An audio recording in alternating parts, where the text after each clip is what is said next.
тарих болон гарын булчин хөгжүүлэх дасгалууд. Нэг гарын эрхийн хурууг 7 хуруутай нийлүүл бусад хуруунуудаа тэнэлгэн. Нөгөө гарын алхыг нийлгэн хуруунуудаа салгана.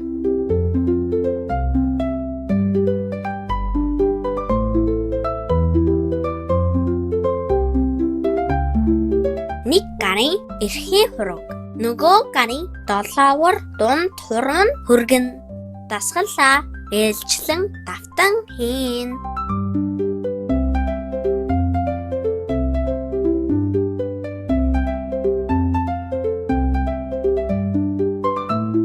Гарын хуруунуудыг нийлүүлэн үе үеэр нь ээлжлэн нугалж алгаа атгана. Гарын алгыг буцаагаад хурууны үе үеэр нь тэнэлгэн. Сайн байна хүүхдүүдээ. Биднийг дагаад дасгалаад сайн хийгээрэй. Like, subscribe дарж бидрийг дэмжээрэй. Баяртай.